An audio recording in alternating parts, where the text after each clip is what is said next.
Hello everyone. आज हम पढ़ेंगे कारक।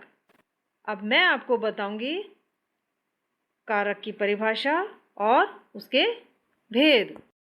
बच्चों, वाक्य में कुछ शब्द ऐसे होते हैं जो संज्ञा तथा सर्वनाम का वाक्य के अन्य अंगों, सामान्यतः क्रिया से संबंध बताते हैं। जैसे निखिल ने खाना खाया, राम पेन से पत्र लिखता है, पुस्तक मेज पर रखी है। इन वाक्यों में ने, से, पर आदि शब्दों का प्रयोग हुआ है। ये शब्द संज्ञा या सर्वनाम के साथ प्रयुक्त होकर उनका वाक्य के अन्य शब्दों से संबंध बताते हैं। इसी कारण वाक्य का पूरा भाव समझ में आता है। यदि हम वाक्यों से इन कारक चिन्हों को हटाकर पढ़ें तो हमें वाक्य में प्रयुक्त संज्ञा तथा क्रिया शब्दों का आपस में संबंध समझ में नहीं आएगा और वाक्यों का अर्थ स्पष्ट नहीं होगा। अतः वाक्यों का अर्थ समझने के लिए इन कारक चिन्हों का प्रयोग आवश्यक है। व्याकरण में इन चिन्हों को विभक्तियां अथवा परसर्ग कहते हैं। पर का अर्थ है पीछे और सर्ग का अर्थ है जुड़ना। ये संज्ञा अथवा सर्वनाम के साथ जुड़ते हैं। अतः हम कह सकते हैं कि संज्ञा या सर्वनाम के जिस रूप से उसका संबंध वाक्य के अन्य शब्दों से जाना जाता है उसे कारक कहते हैं। जैसे प्रशांत ने पुस्तक पढ़ी, राम ने रावण को मारा, वृक्ष से पत्ते गिरते हैं। अब हैं कारक के भेद। कारक के 8 भेद होते हैं। यहाँ हम इनका विभक्ति चिन्हों और परिभाषा सहित विस्तार से अध्ययन करेंगे। पहला कर्ता कारक, विभक्ति चिन्ह ने। परिभाषा संज्ञा या सर्वनाम के जिस रूप से कार्य करने वाले का बोध हो उसे कर्ता कारक कहते हैं। जैसे राधा ने सितार बजाया, मोहन ने यात्रा की। दूसरा कर्म कारक, विभक्ति चिन्ह को। परिभाषा संज्ञा या सर्वनाम के जिस पद पर वाक्य में की गई क्रिया का प्रभाव पड़ता है उसे कर्मकारक कहते हैं। जैसे अध्यापिका छात्राओं को बुलाती हैं, सरिता ने गाय को घास खिलाई। तीसरा करण कारक, विभक्ति चिन्ह से द्वारा के साथ। परिभाषा कर्ता द्वारा जिस साधन से क्रिया की जाती है उसे करण कारक कहते हैं।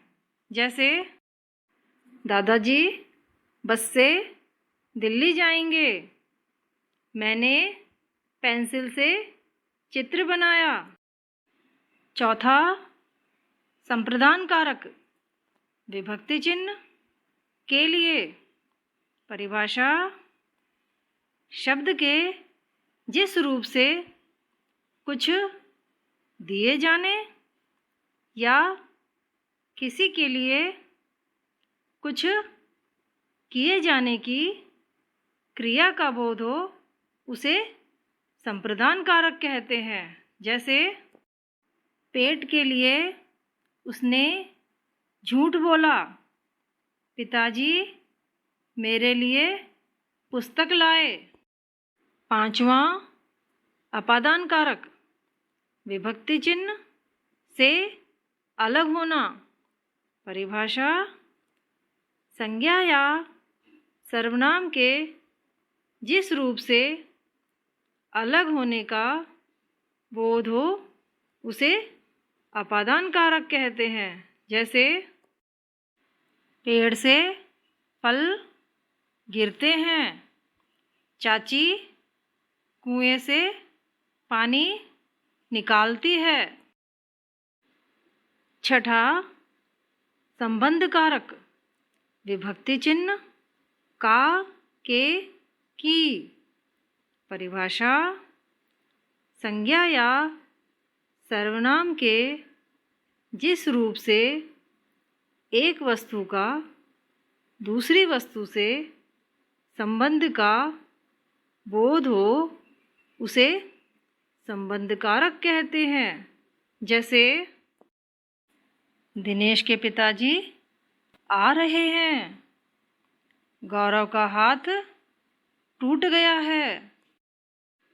सातवां अधिकरण कारक, विभक्ति चिन्ह में, पे, पर। परिभाषा, संज्ञा या सर्वनाम के जिस रूप से क्रिया के आधार का बोध हो उसे अधिकरण कारक कहते हैं। जैसे चिड़िया पेड़ पर बैठी है, गीदड़ वन में रहता है। आठवां संबोधन कारक, विभक्ति चिन्ह हे, अरे, ओ। परिभाषा, संज्ञा या सर्वनाम के जिस रूप से किसी को पुकारने या संबोधित करने का बोध हो उसे संबोधन कारक कहते हैं। जैसे हे भगवान मुझे बचाओ, बच्चों खूब पढ़ो। अब ध्यान देने योग्य बात यह है कि इन 8 कारकों में से केवल 6 कारक ही वाक्य में प्रयुक्त संज्ञा या सर्वनाम का संबंध उस वाक्य की क्रिया से बताते हैं। संबंध कारक तथा संबोधन कारक यह संबंध नहीं बताते। संबंध कारक वाक्य में प्रयुक्त 2 संज्ञाओं का संबंध बताता है। जैसे ये मीरा के खिलौने हैं, यह आनंद का घर है। इन वाक्यों में संज्ञा का क्रिया से संबंध ज्ञात नहीं होता, बल्कि पहले वाक्य में आया के परसर्ग मीरा का खिलौनों से अर्थात दोनों संज्ञा शब्द तथा दूसरे वाक्य में आया का परसर्ग आनंद का घर से अर्थात दोनों संज्ञा शब्द संबंध बताता है। इसी प्रकार संबोधन कारक भी संज्ञा का क्रिया से संबंध नहीं बताता। संबोधन कारक केवल संज्ञा को पुकारने के लिए होता है, उसका वाक्य के अन्य शब्दों से कोई संबंध नहीं होता। जैसे हे ईश्वर मेरी रक्षा करो, अरे अशोक इधर आओ। यहाँ ईश्वर तथा अशोक में संबोधन कारक है, किंतु वह क्रिया से संज्ञा का संबंध स्पष्ट नहीं करता। यहाँ प्रयुक्त हे तथा अरे परसर्ग का प्रयोग संज्ञा को पुकारने के लिए हो रहा है। धन्यवाद।